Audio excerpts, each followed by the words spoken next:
안녕하세요. 혹시 지금 결혼을 앞둔 딸을 두신 어머님이 계신가요? 이 이야기는요, 단순한 파혼 이야기가 아닙니다. 사랑보다 현실이 더 무서웠던 한 여성의 이야기고, 어쩌면 우리 딸, 우리 조카 아니 어쩌면 우리 자신일지도 모릅니다. 충격을 넘어서 분노가 치밀어 오르는 이야기예요. 혹시 지금 연애 중이시거나 결혼을 준비하고 계신 분들이라면 더욱 집중해서 들어주세요. 이 이야기가 여러분에게 꼭 필요한 경고가 될 수도 있거든요. 28살 김다연 씨. 지역 문화센터에서 미술을 가르치는 강사입니다. 여러분 상상해 보세요. 아이들의 맑은 웃음소리가 가득한 교실에서 물감 묻은 손으로 그림을 그리며 행복해하는 한 여자를. 선생님, 이 색깔이 더 예뻐요. 저 색깔이 더 예뻐요. 아이들이 물어오면 다연 씨는 늘 이렇게 대답했어요. 모든 색깔이 다 예뻐. 너희가 좋아하는 색깔이 제일 예쁜 거야. 그 순간 아이들의 얼굴에 번지는 환한 미소. 다연 씨는 그 순간들을 위해 살았습니다. 가르치는 일이 단순히 생계 수단이 아니라 진정으로 사랑하는 일이었거든요. 대학생 때부터 꾸준히 프리랜서 작업도 병행했고 졸업 후엔 바로 취업해서 쉴 새 없이 살아온 성실한 여성이죠. 새벽까지 일러스트 작업을 하고 아침엔 교실에서 아이들을 가르치는 그런 하루하루를 묵묵히 견뎌내며 자신만의 길을 걸어온 사람입니다. 여러분 주변에도 다연 씨 같은 분 있지 않나요? 자신의 꿈을 포기하지 않으면서도 현실적으로 생계를 꾸려나가는 정말 대단한 여성 말이에요. 다연 씨에게는 다정하고 착한 남자친구가 있었습니다. 33 중소기업에 다니는 정우 씨. 처음 만났을 때를 다연 씨는 이렇게 회상합니다. 정우 오빠는 정말 다정했어요. 제가 야근으로 힘들어할 때면 따뜻한 차 한 잔 사들고 와서 아무 말 없이 옆에 앉아주는 사람이었거든요.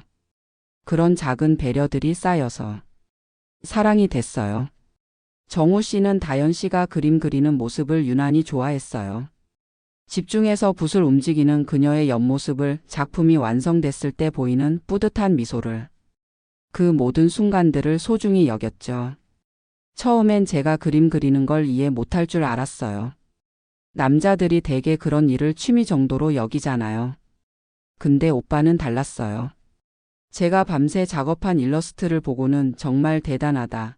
이런 걸 어떻게 생각해내냐고 진심으로 감탄해주는 사람이었거든요. 그렇게 시작된 연애는 참 평범하면서도 특별했습니다. 데이트 코스도 화려하지 않았어요.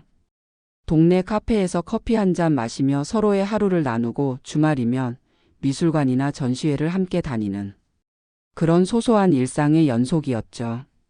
오빠는 제가 좋아하는 작가의 전시회가 있으면 먼저 찾아서 알려주곤 했어요.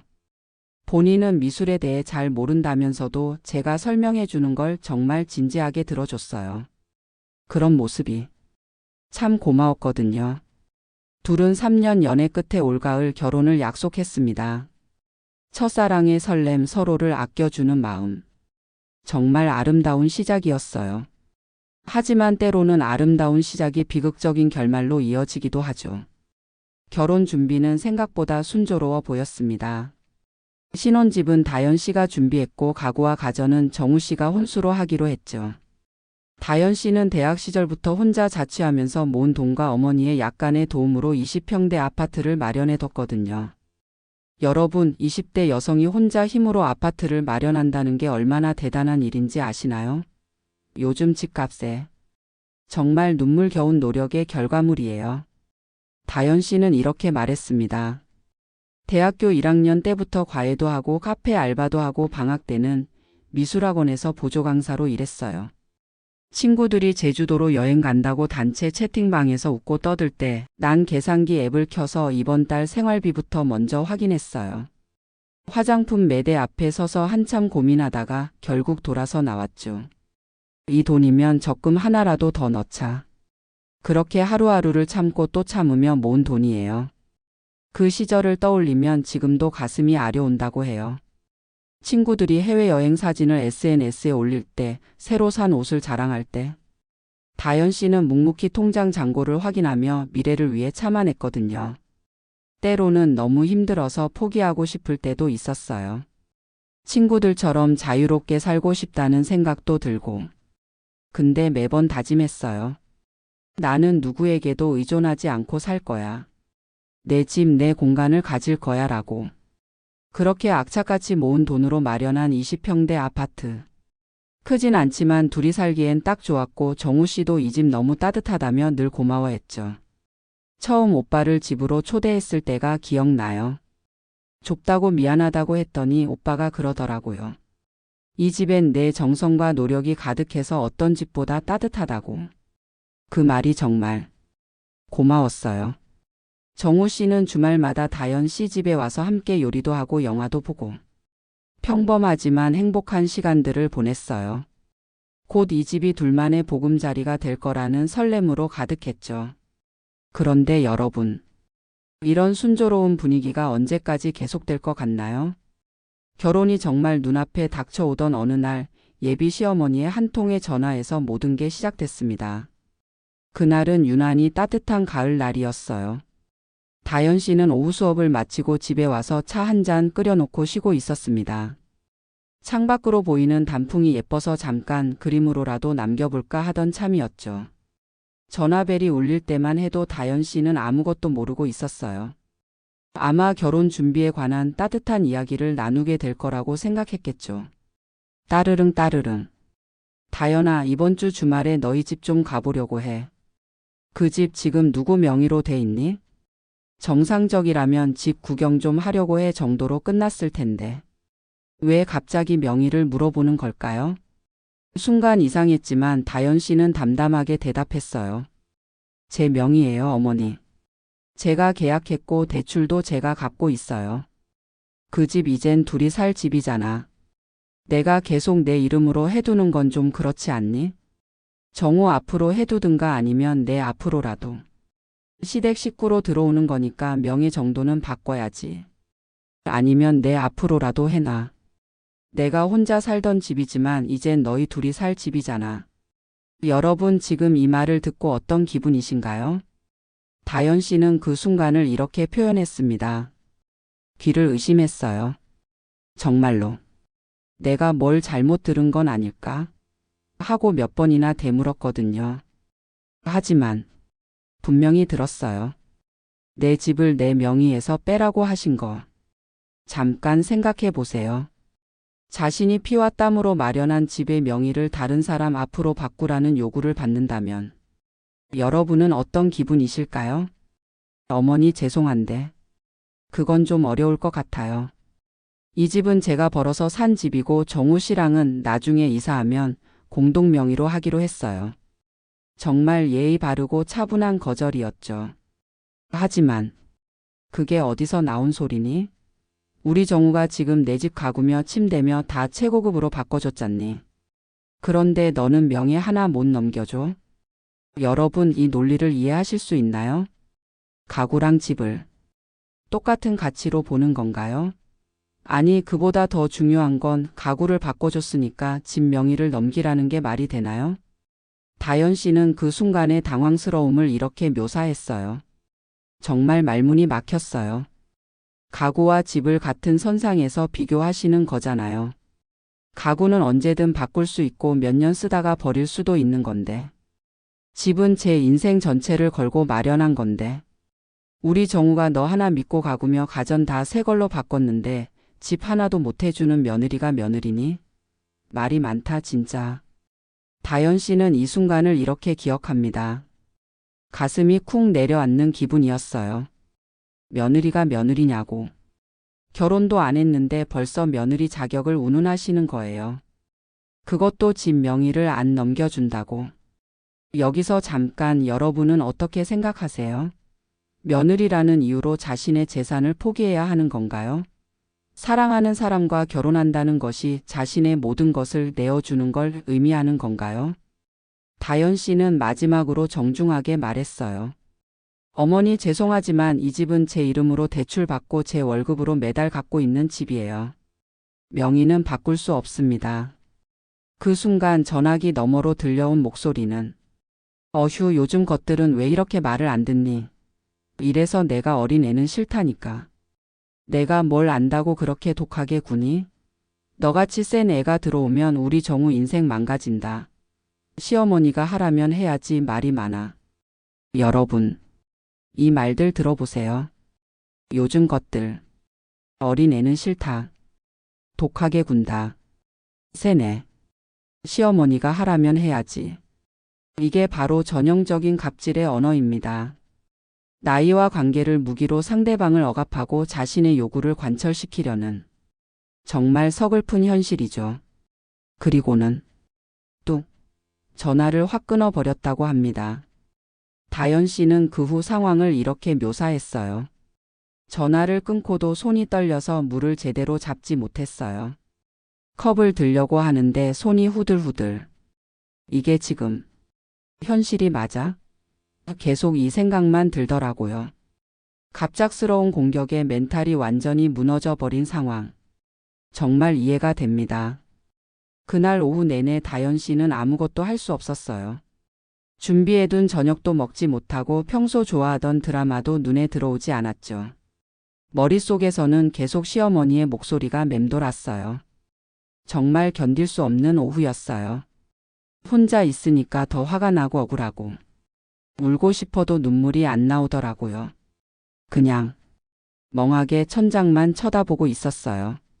하루 종일 아무 일도 손에 안 잡혔고 밤이 되자 결국 정우 씨에게 전화를 걸었습니다. 오빠, 혹시 어머님이 그런 얘기 하신다고 미리 들은 거 있어? 다연 씨가 얼마나 현명한지 보세요. 일방적으로 화를 내거나 감정적으로 반응하지 않고 먼저 상황을 파악하려고 하잖아요. 정우 씨는 잠시 망설이더니 조심스럽게 말했습니다. 며칠 전에 누나 첫째 신우이랑 얘기하다가 농담처럼 엄마 앞으로 명예 돌리라고 했던 것 같아. 내가 그냥 헛소리 하지 말라고 하고 넘겼는데. 여러분, 여기서 중요한 사실이 드러났어요. 이 모든 일의 시발점이 첫째 신우이라는 거죠. 다연 씨는 이 순간의 감정을 이렇게 표현했습니다. 화가 치밀었어요. 그 말이 그냥 농담이 아니었구나. 그 얘기를 들은 어머님이 진심으로 받아들이신 거구나. 오빠는 헛소리라고 했다지만 결국 막지는 못했잖아요. 그 순간 다연 씨는 깨달았어요. 첫째 신우이가 단순히 농담으로 한 말이 아니라는 것을, 그리고 그 말이 시어머니에게 얼마나 큰 영향을 미쳤는지를. 정말 서글펐어요. 언니가 저를 그렇게 생각하고 있었다는 게 제가 그동안 얼마나 애써도 소용없었던 거구나 싶어서. 그날 밤 정우 씨는 아무 말 없이 짐을 들고 다연 씨 집으로 왔습니다. 나 엄마랑 한바탕 하고 나왔어. 다연 씨는 놀라 물었어요. 무슨 얘기까지 했길래 싸우고 집을 나와? 진명의 얘기 꺼내길래 미쳤냐고 소리 질렀어. 그 집은 다연이가 대학생 때부터 알바로 모은 돈, 직장 월급으로 만든 집인데 왜 엄마 앞으로 돌리라는 거야? 그리고 말했어. 결혼해서 평생 살아야 할 사람은 엄마가 아니라 다연이라고. 명예 이전 같은 말 다시 꺼내면 연 끊겠다고. 정우 씨가 드디어 다연 씨 편을 들어주는 것 같죠? 하지만 근데 만약 명예 이전이 꼭 문제라면 차라리 내 엄마 명의로 바꾸면 어때? 여러분, 이 말 어떻게 들리세요? 아, 이 사람도 결국 똑같구나. 내 명의로 두는 게 문제라고 생각하는구나. 그냥 엄마든 시어머니든 누군가의 명의로는 해야 한다고 생각하는구나. 정우 씨는 좋은 의도로 한 말이었겠지만 결국 다연 씨의 소유권 자체를 인정하지 않는 발언이었던 거죠. 그건 더 안 돼. 이 집은 누구의 것도 아니고 그냥 내 거야. 누구 명의도 붙이고 싶지 않아. 다연 씨의 단호한 대답이었습니다. 그 순간 둘 사이에 깊은 침묵이 흘렀어요. 다음 날 아침 다연 씨에게 한 통의 전화가 걸려왔습니다. 예상과 달리 발신자는 시아버지였죠. 다연아, 어제 정우한테 얘기 다 들었어. 많이 속상했지? 시아버지는 침착하면서도 단호한 말투였어요. 정우 엄마가 이성을 잃었나 보더라. 그건 아들 집도 아니고 내 집인데 왜 지 명의로 하라고 하나 싶더라. 다연 씨는 순간 울컥했어요. 시어머니에게 받은 상처를 누군가가 온전히 알아주는 것만으로도 그동안의 억울함이 쏟아져 나왔거든요. 그 순간 정말 눈물이 쏟아졌어요. 처음으로 누군가가 제 편을 들어주시는 거였거든요. 내가 잘못한 게 아니야, 이 말이 그렇게 간절했는데. 시아버지는 계속해서 다연 씨를 위로했어요. 우리 정우도 그렇고 나도 그렇고. 다연이 내가 얼마나 고생해서 그 집 마련했는지 다 알아. 그런데 엄마가 왜 그런 소리를 하는지 모르겠더라. 나는 내 편이다. 정우 엄마가 또 그런 소리 하면 내가 다 막아줄 테니 너무 걱정하지 마라. 시아버지는 다연 씨를 핸드폰에 막내딸로 저장해 두셨을 만큼 평소에도 유난히 다정하셨죠. 어른이 그렇게 말씀해 주시는데 정말 고마웠어요. 그 순간만큼은 이 가족과도 잘 지낼 수 있겠구나 싶었거든요. 정말 좋은 시아버지시죠? 이런 분이 계셨다면 이야기가 달라졌을 수도 있었을 텐데. 그날 오후 이번엔 둘째 시누이에게 연락이 왔습니다. 다연아, 많이 놀랐지? 엄마가 원래 그런 사람 아닌데 언니가 자꾸 이상한 말을 하는 바람에. 둘째 시누이는 서울에서 직장 다니며 비교적 담백하고 중립적인 성격이었습니다. 사실 엄마도 언니 말에 영향을 받는 편이야. 그런데 언니도 나도 아직 결혼 안 했잖아. 너랑 정우 오빠가 먼저 결혼한다니까 괜히 질투나서 그랬나 봐. 첫째 시누이 33살 미혼. 둘째 시누이 30살 미혼. 정우 33살 다연과 결혼 예정. 다연 28살. 첫째 시누이가 동생보다 어린 여자와의 결혼을 못마땅해 하는 상황이었군요. 둘째 시누이는 조심스럽게 말을 이어갔어요. 언니가 사실 좀 예민해져 있어. 본인도 결혼하고 싶어 하는데 잘 안 되니까. 동생이 먼저 결혼한다는 게 서운한가 봐. 그리고 다연이 너가 나이도 어리고 예쁘고 집도 있고 뭔가 모든 걸 다 가진 것 같다고 하더라. 질투하는 것 같아. 다연 씨는 이 말을 듣고 복잡한 감정에 빠졌어요. 이해는 되는데 그래도 너무하지 않나 싶었어요. 질투가 이유라면 더 서글펐어요. 제가 뭘 잘못했다고. 그냥 사랑하는 사람과 결혼하려는 것뿐인데. 다연 씨는 고개를 끄덕였지만 머릿속엔 오직 한 사람. 첫째 시누이만 떠올랐습니다. 정우 씨보다 3살 많은 33살 첫째 시누이. 예전부터 다연 씨를 곱게 보지 않았죠. 동생보다 어린 여자가 자기 동생을 사귄다는 이유 하나만으로 매사에 곱지 않게 굴었거든요. 예전에도 한 번은 이런 말도 했습니다.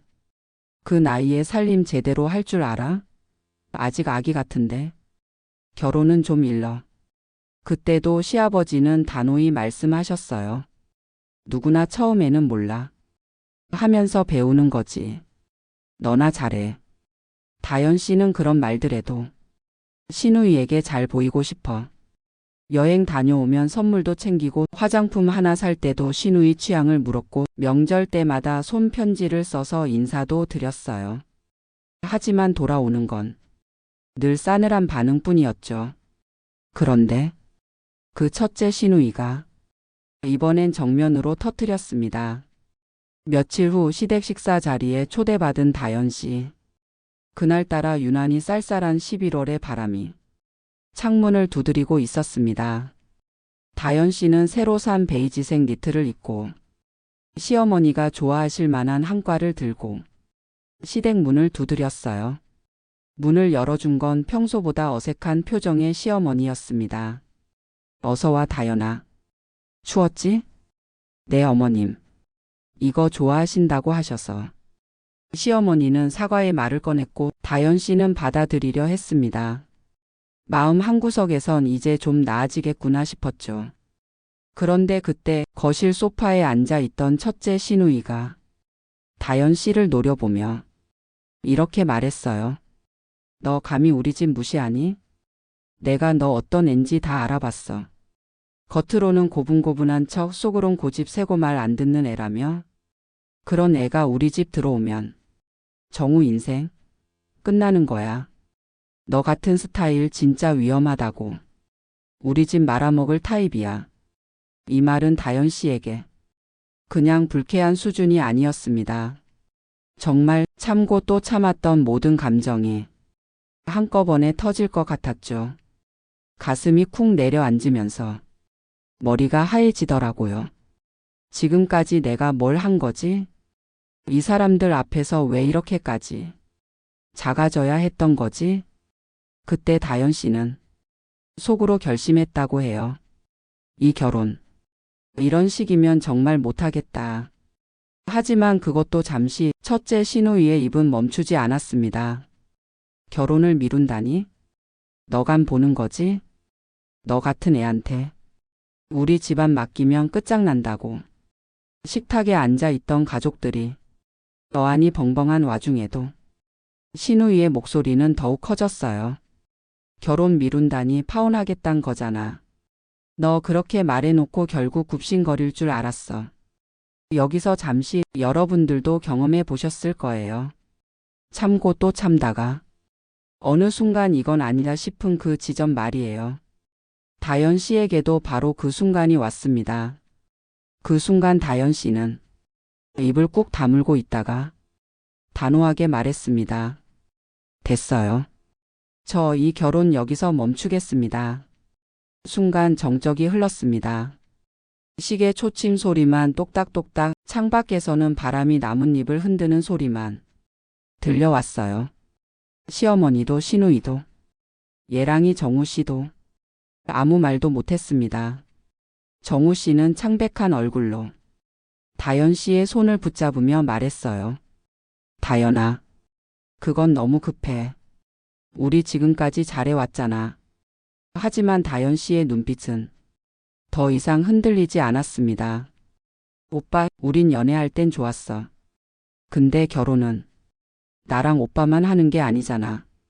이 가족과 평생을 함께 해야 하는데 난 도저히 자신 없어.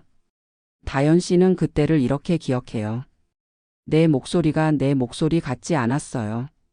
너무 차분하고 담담해서 나도 놀랐죠. 그런데 그 차분함 속에서 진짜 내 마음을 발견한 것 같았어요. 정우 씨는 그제야 고개를 떨구었습니다. 나 정말 너랑 결혼하고 싶었어. 나도. 하지만 그 마음만으로는 버티기 힘든 게 결혼이더라. 며칠 후 정우 씨는 다현 씨 집 앞에 다시 찾아왔습니다. 그날은 첫눈이 내리는 날이었어요. 하얀 눈송이들이 정우 씨의 어깨와 머리에 소복이 쌓여 있었죠. 우리 그래도 다시 생각해 보면 안 될까? 엄마도 진심으로 사과했고 아버지도 내 편이야. 첫째 누나는 내가 어떻게든 말릴게. 정우 씨의 목소리에는 절망과 간절함이 배어 있었어요. 하지만 다현 씨의 마음은 이미 결정이 나 있었습니다. 다현 씨는 조용히 웃었습니다. 오빠, 내가 그렇게까지 노력했는데 그걸 몰라준 사람들 사이에서 다시 잘 살 자신이 없어. 이제 내 마음도 지쳤어. 그 순간의 심정을 다현 씨는 이렇게 표현했어요.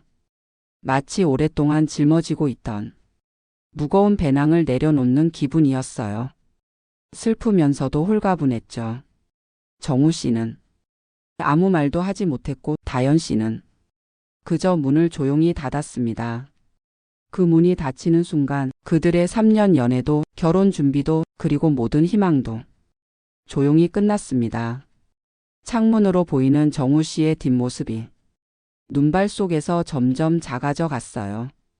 그 모습을 보며 다현 씨는 처음으로 울음을 터뜨렸습니다. 정말 이렇게 끝나는 게 맞나? 내가 너무 이기적인 건 아닐까? 하지만 그 의문들도 잠시 다현 씨 마음 깊은 곳에서는 이미 답을 알고 있었어요. 다현 씨는 정우 씨와 마지막 인사를 나눈 날 조용히 집에 돌아와 휴대폰을 꺼뒀습니다. 그날 밤 다현 씨는 오랜만에 깊게 잠들었어요. 어깨를 짓누르던 무게가 사라진 듯 숨이 편해졌다고 했습니다. 하지만 다음날 아침 휴대폰을 켜자마자 문자와 부재중 전화가 수십 통씩 쌓여 있었죠. 그중 절반은 예비 시어머니 그리고 나머지는 첫째 신우이였습니다. 시어머니의 메시지들은 처음에는 사과와 만류였지만 점점 원망과 비난으로 변해갔어요. 다연아, 우리가 잘못했다. 다시 생각해보자. 내가 이렇게 나올 줄 몰랐다. 결국 너도 그런 애였구나. 하지만 첫째 신우이의 메시지는 처음부터 공격적이었습니다. 너 진짜 파혼할 줄 몰랐어. 그렇게 유난 떨 거면 애초에 결혼한다고 하지 말았어야지. 우리 가족 우습게 봤지? 이런 식으로 빠져나갈 줄은 몰랐다. 넌 우리 정우 같은 남자랑 결혼할 자격 없어. 그동안 너한테 잘해준 거 후회한다. 메시지는 계속 이어졌어요. 내가 얼마나 계산적인 앤지 이제 안다. 처음부터 우리 집 재산만 노렸던 거지? 앞으로 누가 너 같은 여자랑 결혼하겠어? 읽다 말고. 다연 씨는 휴대폰을 집어 던졌습니다. 내가 뭘 그렇게 잘못했는데? 내가 가진 집, 내가 산 물건, 내가 해온 노력. 하나도 인정받지 못한 내가 대체 뭘 더 내줘야 했는데? 다연 씨는 눈물이 뚝뚝 떨어지는 얼굴로 거울을 보며 되뇌었어요. 이렇게까지 말해야 그만 괴롭힐까? 그러던 중 현관문 벨이 울렸습니다. 모니터를 확인하니 첫째 신우이. 그녀는 문 앞에서 팔짱을 낀 채 소리쳤습니다. 김다연, 너 나오기나 해. 진짜 파혼할 거야? 우리 정우 마음 가지고 놀아놓고 이런 식으로 끝내겠다고? 다연 씨는 참고 또 참다. 결국 문을 열었습니다. 그 순간 첫째 신우이의 얼굴에는 분노와 당황이 뒤섞여 있었어요.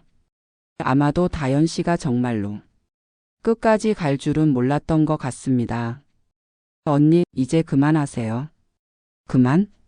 내가 우리 집을 어떻게 뒤흔들었는데? 그냥 그만이라고 끝나? 언니가 저한테 뭘 준 게 있나요? 처음부터 저 싫어하셨잖아요. 그럼 그냥 결혼 반대하셨어야죠. 뒤에서 이간질하고 앞에선 가식 떨지 마세요. 첫째 신우이의 표정이 순간 경직됐습니다.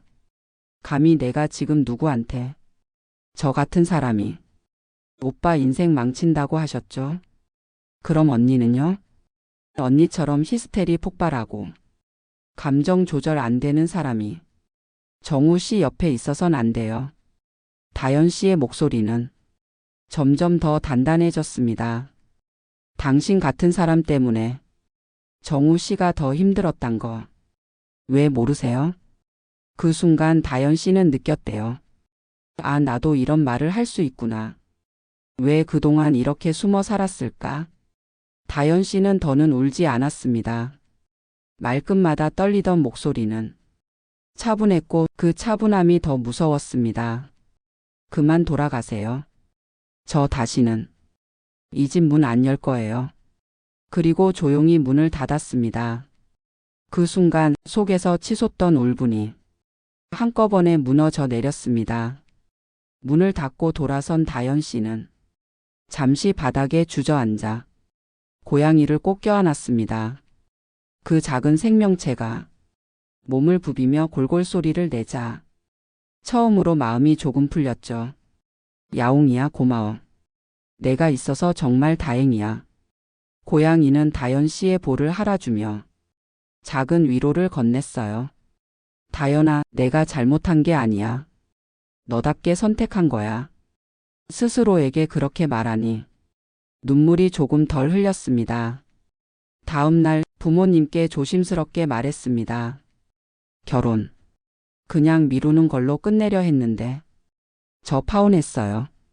아버지는 말없이 앉아 계시다 한참을 바라보며 말씀하셨습니다. 잘했다. 사람은 자신을 지킬 줄 알아야 한다. 눈치 보며 사는 결혼이 어떻게 행복하겠니? 아버지의 목소리에는 딸을 향한 깊은 사랑이 담겨 있었어요. 아빠도 젊었을 때 너 엄마 시댁에서 고생 많이 했다. 그때 너 엄마가 나서서 이건 아니다 했거든. 그래서 지금까지 잘 살고 있는 거야. 어머니는 그날 밤 다연 씨 방에 와서 이불을 덮어주며 조용히 말했어요. 우리 딸 마음 아프지. 그래도 엄마는 내가 참 대견하다. 어머니의 손길이 다연 씨의 머리를 쓰다듬었어요. 그 손길이 얼마나 따뜻했는지 다연 씨는 지금도 기억한다고 해요. 엄마도 시집살이 할 때 참 많이 울었다. 하지만 너처럼 용기 내지 못했어. 그래서 더 오래 아팠지. 다연 씨는 고개를 끄덕이며 속으로 생각했습니다. 사람한테 받은 상처는 사람에게서만 치유된다. 부모님의 사랑이 마음의 상처를 조금씩 아물게 해주고 있었어요. 며칠 후 예비 시아버지에게 전화가 왔습니다. 다연아, 내 결심 존중한다. 우리 정우가 너 놓친 거 두고두고 후회할 거다. 그 말이 어쩐지 위로가 되었습니다. 다연아, 내가 널 막내딸처럼 아꼈던 거 알지? 살다 보면 이런 일이 한 번은 온다. 근데 너는 그걸 제대로 막은 거야. 시아버지의 목소리에는 미안함과 안타까움이 깃들어 있었어요. 우리 집 첫째가 너무했다. 그 애는 원래 성격이 급해. 하지만 그게 내 잘못은 아니야. 아버님, 다연아, 너 정말 좋은 여자야. 언젠가 너를 제대로 알아봐 줄 사람이 나타날 거다. 마지막으로 정우 씨와 단 한 번의 통화를 했습니다. 전화 너머로 들려오는 정우 씨의 목소리는 많이 지쳐 있었어요. 다연아, 나 아직도 믿기지 않아. 그래도 내가 내 인생에 와줘서 고맙다. 오빠, 나도 고마워. 사랑했어. 하지만 내 인생엔 이젠 내 평온이 먼저야. 둘은 한참을 조용히 있다가 조심스럽게 마지막 인사를 나눴습니다. 다연아, 행복해. 오빠도 행복하길 바라. 전화를 끊고 나서 다연 씨는 창밖을 바라봤어요. 겨울 하늘이 유난히 맑았습니다. 그날 이후 다연 씨는 하루하루를 차분히 살아가고 있습니다. 파오는 상처지만 그 상처가 자신을 더 단단하게 만들었다는 걸 느끼고 있죠. 시간이 조금 지나고 나니 오히려 마음이 평온해졌습니다. 눈물로 얼룩졌던 며칠이 지나고 조용히 커튼을 열어본 어느 날 햇살이 이렇게 따뜻한 줄 처음 알았어요. 왜 나는 사랑하면서도 계속 내가 잘못된 사람처럼 느껴졌을까? 곰곰이 돌아보니 저는 그 가족에게 한 번도 환영받는 사람이 아니었습니다. 아니, 정확히 말하자면 그들만의 방식으로 길들 잃려던 사람이었겠죠. 결혼은 나를 맞춰가는 게 아니라 서로를 맞춰가는 거라 믿었는데 저만 계속 줄어들고 있었더라고요. 다연 씨는 이런 경험을 털어놨어요. 시댁에 갈 때마다 마치 시험을 보러 가는 기분이었어요. 옷차림부터 말투까지 모든 게 평가받는 기분이었죠. 그리고 그 시험에서 절대 만점을 받을 수 없다는 걸 어느 순간 깨달았어요. 가장 마음 아픈 건 제가 그걸 사랑이니까 참아야지 라고 넘겼다는 거예요. 그리고 어느 날 그 인내가 당연한 것이 되어버렸다는 걸 깨달았습니다. 나는 사랑을 참는 거라고 착각했어요. 조용히 말없이 버티는 게 진짜 사랑인 줄 알았어요. 그런데 이제야 알았어요. 진짜 사랑은 나를 지우는 게 아니라 서로의 빛을 더 환하게 해주는 거더라고요. 다연 씨의 목소리에는 깊은 깨달음이 담겨 있었습니다. 제가 계속 참으니까 그 사람들도 그게 당연하다고 생각했던 거죠. 그리고 저도 그런 관계가 정상이라고 착각했고요. 그래서 파혼을 결정했어요. 후회하지 않습니다. 제가 처음으로 제 편을 들어준 결정이었거든요. 그날 밤 거울을 보면서 생각했어요. 이제 내가 나를 지켜주자고. 그동안 다른 사람들이 나를 지켜주길 기다렸는데 결국 나를 지킬 수 있는 건 나뿐이더라고요. 다연 씨의 얼굴에는 당당함과 평온함이 동시에 드러났어요. 무서웠어요, 처음엔. 혼자 남겨질 것 같아서. 하지만 혼자인 게 나 아닌 척하며 누군가와 함께 있는 것보다 훨씬 편안하더라고요. 요즘은 다시 미술을 시작했어요. 결혼 준비하면서 잠시 멈췄던 취미를 다시 찾게 됐죠. 아이들과 그림을 그리며 웃는 시간이 그 어느 때보다 소중하고 혼자 먹는 밥도 이젠 쓸쓸하지 않아요. 미술학원에서 아이들을 가르치는데 그 아이들의 순수한 웃음소리가 제 마음을 치유해 주더라고요. 그리고 혼자 있는 시간이 이렇게 소중한 줄 몰랐어요. 아무에게도 눈치 보지 않고 제가 좋아하는 음악을 듣고 제가 보고 싶은 영화를 보고 제가 먹고 싶은 음식을 먹는 것.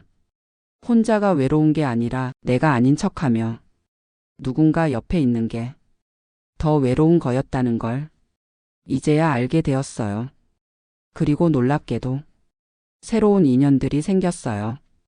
미술학원 동료 선생님들, 동네 카페 사장님, 같은 아파트에 사는 이웃들. 이상하게도 제가 마음의 문을 닫고 있을 때는 이런 인연들이 보이지 않았어요. 제 마음이 편해지니까 다른 사람들도 저에게 편하게 다가오더라고요. 특히 같은 아파트 5층에 사는 60대 박 여사님과 좋은 이웃이 되었어요. 그분이 어느 날 제게 말씀하시더라고요. 요즘 얼굴이 많이 밝아졌다고. 저도 모르게 표정이 달라졌나 봐요. 그리고 무엇보다 사랑에 대해 다시 생각하게 됐어요.